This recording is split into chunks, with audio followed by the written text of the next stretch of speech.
le serment d'allégeance à notre couronne. Fais-le.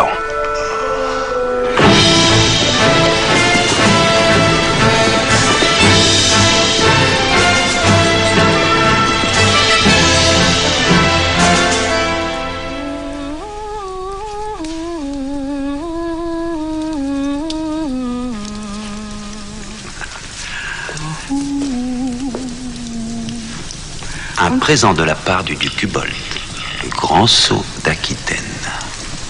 Oh, c'est d'un goût douteux. Bien. Tu lui as repris l'Aquitaine. Mais du même coup, tu as annexé une partie du royaume de ton frère. Il a bien essayé de m'envahir. Des enfantillages. Tu es mon fils aîné, mais je te rappelle que Carolman est aussi mon fils. Tu es le plus fort pour l'instant, mais ne pense pas que... Charles, est-ce que tu m'écoutes? Ton avenir me préoccupe, et je pense que... Plus tard, Je n'ai pas eu de femme depuis 3 semaines. Désolé, il y a urgence.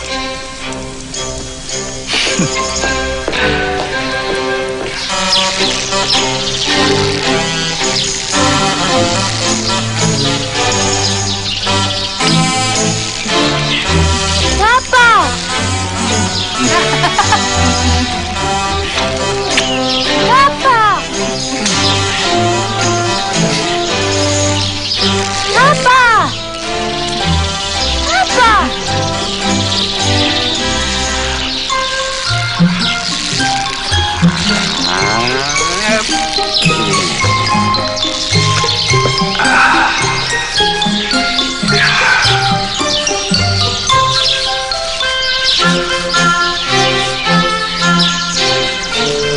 Embrasse-moi. Tu m'as manqué. Je vous aime tant tous les deux.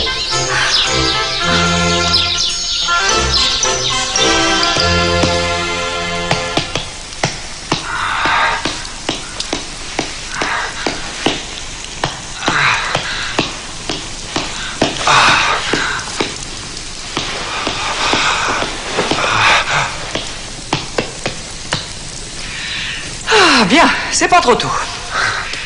Je peux te parler maintenant? Tu te sens mieux? Bonté divine, tu as vraiment de grands pieds.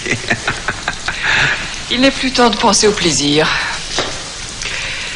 Passons aux choses sérieuses. Notre dynastie a été sacrée par le pape pour une bonne raison. Nous avons prêté serment de le protéger s'il était menacé.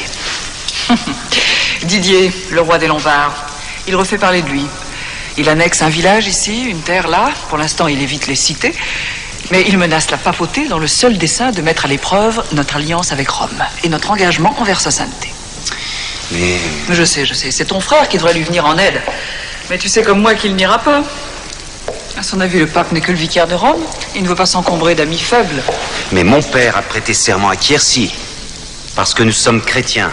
Et le pape représente le Seigneur sur la terre. S'il représente Dieu, nous représentons le peuple. Est-ce que tu le comprends? En protégeant l'Église, nous nous protégeons. Tous les peuples se rallieront aux défenseurs de Rome. Porte secours à la papauté et tu régneras en paix. Est-ce que tu oublierais mon cher frère, hein? Il me barre la route. Mon armée ne pourra jamais traverser son royaume sans sa permission, et tu sais qu'il ne la donnera pas. Je le sais. Attends-tu de moi que je sois son frère ou son ennemi? Veux-tu que les Francs se battent entre eux? Ce serait fatal pour nous et pour le pape. Oui, ce serait fatal. Si je ne peux conduire mon armée à Rome, il m'est impossible de protéger l'Église.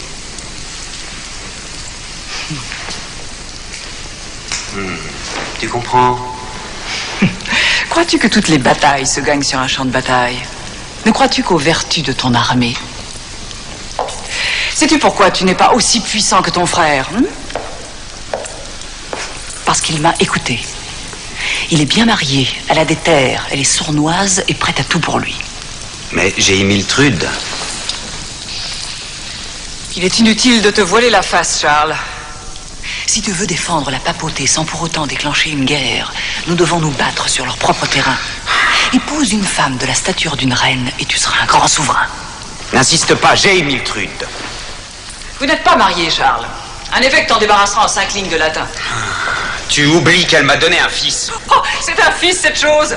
Oh, crois-tu que les Francs accepteront qu'un pauvre bossu monte sur le trône? Le crois-tu? Jamais.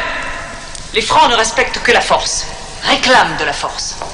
Et j'exige moi aussi que tu sois le plus fort. Ton père a prêté serment à Quercy et aujourd'hui nous sommes tenus d'honorer ce pacte. Puisque ton frère nous empêche de livrer bataille aux Lombards, livre donc cette bataille dans ton lit. T'es folle. Ton père a couvert d'autres femmes, Charles. Avec lesquelles il a eu des bâtards. Tu crois que nous nous sommes mariés par amour? Il m'avait à peine regardé, nous aurions pu nous haïr. Ça n'a pas été le cas. Oh non. Il n'est plus question de ce que tu peux vouloir, ou pas. C'est le respect du serment qui compte. Ce serment est l'honneur de ton père. Tu ne peux pas l'enfreindre. Si tu veux devenir un authentique roi franc. Charles, tu dois te conduire en homme. Qui devrais-je épouser? Qui? Si c'est la fille de ton ennemi que tu épouses, il deviendra ton allié. Le roi Didier a une fille, Ermengarde, sa cadette. Épouse-la, les filles sont faites pour ça. Et c'est notre seule chance de contrôler ces maudits Lombards. C'est dur pour ta petite fermière, Charles, mais il le faut. Voilà.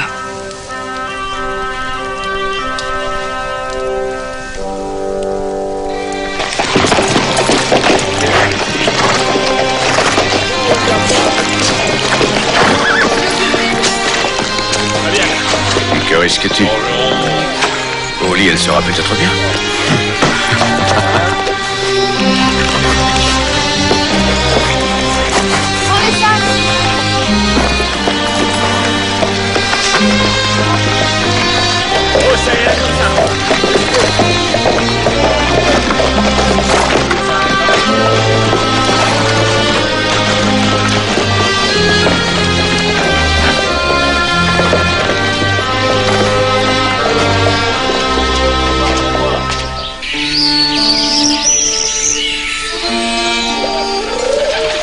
Je n'ai plus qu'une fille à placer, sinon.